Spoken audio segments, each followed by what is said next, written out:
Hello friends, मेरा नाम doctor अंकित पोद्दार। मैं एक लैप्रोस्कोपिक एंड बैरिएट्रिक सर्जन हूँ मुंबई से। पहले की कुछ वीडियो में ये जानने की कोशिश की कि पैंक्रेटाइटिस होता कैसे है, उसके मेन कॉजेस क्या है, जिसके कि जैसे अल्कोहल, गॉल स्टोन्स, लिपिड, पैराथायरॉइड्स और ऐसे कुछ और भी जो कॉजेस है जिसकी वजह से पैंक्रेटाइटिस होता है।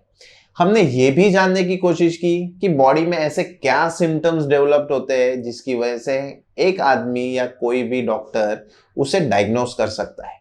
तो इस वीडियो में हम जानने की कोशिश करेंगे कि पैंक्रेटाइटिस को डायग्नोस कैसे करते हैं। जब भी कोई पेशेंट पैंक्रेटाइटिस से सफर करता है, अगर कोई पेशेंट को सीवियर पेन है या वॉमिटिंग या नौशिया स्टार्ट हो गया है या उनका पेट काफी हद तक टेंडर मतलब कि रिजिड हो गया है, अगर इन कोई भी सिम्टम्स में से अगर किसी पेशेंट को कोई सिम्टम्स है तो नॉर्मली वो अपने एक फैमिली फिजिशियन के पास जाता है।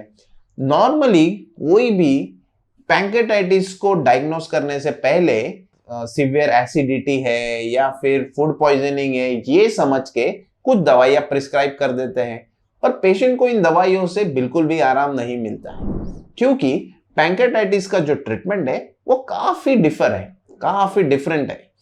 तो जब पेशेंट को इन सब दवाइयों से ठीक नहीं लगता है तो वापस अपने फैमिली फिजिशियन के पास जाते हैं। तब फैमिली फिजिशियन कुछ ब्लड टेस्ट और कुछ डायग्नोस्टिक टेस्ट करने के लिए एडवाइस करते हैं।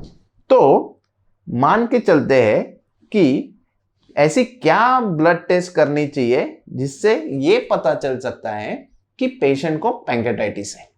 तो सबसे पहला है कि सीबीसी, मतलब कि अपना नॉर्मल हीमोग्राम, जिसमें ये पता चलेगा कि जो अपनी डब्ल्यूबीसी है मतलब व्हाइट ब्लड सेल्स है वो उनकी जो लेवल्स है, मात्रा है, वो बढ़ जाती है।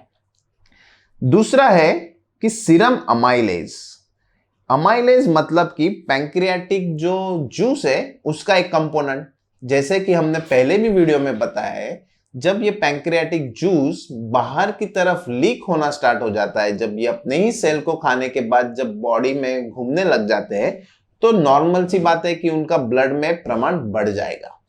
तो जब ये सीरम अमाइलेज की लेवल्स बढ़ जाते हैं तो श्योर शॉट है कि पेशेंट को पैंक्रेटाइटिस हो सकता है।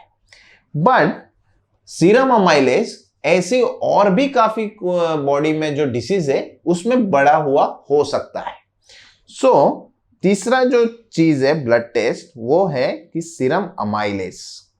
तो जब ये सीरम अमाइलेज बढ़ा हुआ रहता है, जब इस एंजाइम की मात्राएं बढ़ी हुई रहती है तो ये श्योर शॉट डायग्नोस होता है कि पेशेंट को पैंक्रेटाइटिस हुआ है। फोर्थ ब्लड टेस्ट है कि अगर लीवर फंक्शन टेस्ट, अगर इसमें कुछ गड़बड़ी है, मान के चलिए कि जब बिलिरुबिन मतलब कि जो जॉन्डिस की मात्रा अगर बढ़ जा रही है और ये सीरम अल्कलाइन फॉस्फेटेज मतलब के जो ये एक ऐसा एंजाइम है जिससे ये पता चल सकता है कि पैंक्रेटाइटिस गॉल स्टोन्स की वजह से है या नहीं। तो ये सारे ब्लड टेस्ट है जिससे हम ये पता कर सकते हैं कि एक पर्टिकुलर पेशेंट पैंक्रेटाइटिस से सफर कर रहा है या नहीं। तो जब ब्लड टेस्ट अगर ये शो करते हैं तो नॉर्मल सी बात है कि अपने फैमिली फिजिशियन या एक्सपर्ट डॉक्टर्स उनको और भी डायग्नोस्टिक टेस्ट करने के लिए सलाह देते हैं। तो ऐसी क्या टेस्ट है जिससे हम पता कर सकते हैं कि पर्टिकुलर पेशेंट पैंक्रेटाइटिस से सफर कर रहा है या नहीं।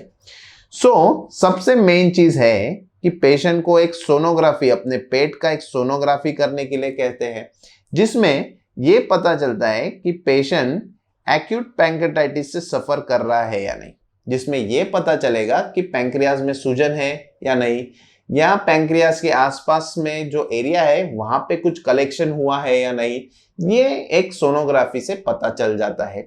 बट सोनोग्राफी एक गोल्ड स्टैंडर्ड टेस्ट नहीं है पैंक्रेटाइटिस पता करने के लिए। नॉर्मली जो गोल्ड स्टैंडर्ड है वो है सीटी स्कैन और एमआरसीपी। जब ये दो टेस्ट में जब कंफर्मेटरी चीजें आ जाती है कि पेशेंट अगर पैंक्रेटाइटिस से सफर कर रहा है, तो ये जो दो टेस्ट है ये काफी हद तक गोल्ड स्टैंडर्ड मतलब 99% सेंसिटिविटी है, जिससे ये कंफर्म हो जाता है कि कोई पेशेंट पैंक्रेटाइटिस से सफर कर रहा है या नहीं। तो इस वीडियो में हमने जाना कि पैंक्रेटाइटिस को डायग्नोस कैसे करते हैं, ऐसे क्या ब्लड टेस्ट करने चाहिए, ऐसे क्या इमेजिंग करनी चाहिए जिससे पैंक्रेटाइटिस डायग्नोस हो जाए। हम अगले वीडियो में ये जानने की कोशिश करेंगे कि पैंक्रेटाइटिस की ट्रीटमेंट क्या है।